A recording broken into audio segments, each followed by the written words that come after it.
Let's face it, whether we're talking about forgiveness of others or ourselves, the idea of forgiveness is extremely difficult to face for many of us.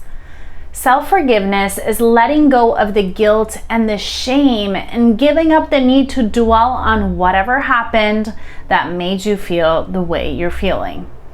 But exactly how do you let go? By what method do you stop the rumination, shaming, and blaming yourself? No one tells you the importance of self-forgiveness. Rather, we're often focused on forgiving others. So how on earth do we apply forgiveness to ourselves? That's the topic of this video today. Stick around and I will share some new skills with you shortly.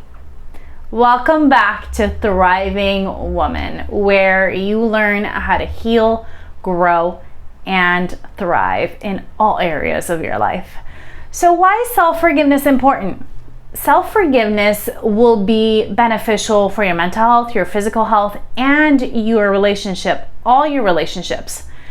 Who doesn't want all of that? Honestly, who doesn't want that? I once heard Oprah define forgiveness as never again using the past against someone.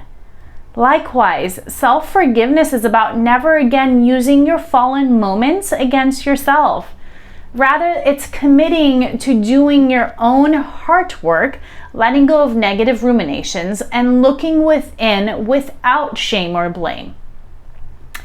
The most important thing to understand about why self-forgiveness is essential is recognizing the destructive pattern of the burden of shame, blame, and guilt that comes with not forgiving yourself. Most of us experience guilt from time to time, and it's normal. And as uncomfortable as it is, some guilt is actually good. Yes, guilt, when it's healthy, it actually encourages us to get along with others, improve our self-concept, and build self-esteem. Self-forgiveness following guilt is essential to your self-worth, which is key to enjoying your life and your relationships.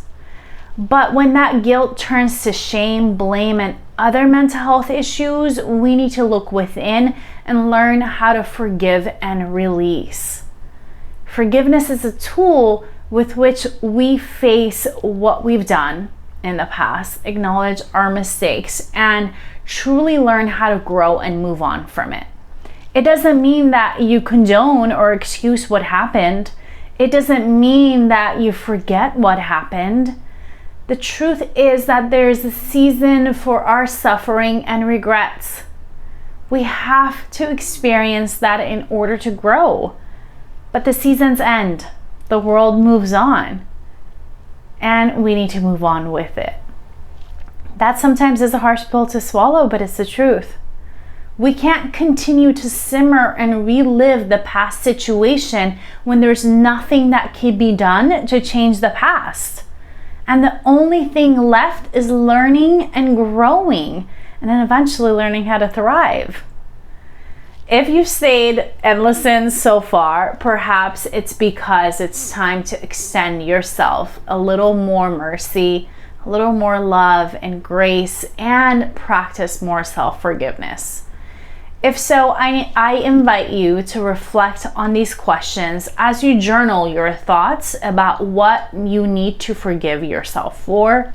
So number 1, what do I need to forgive myself for?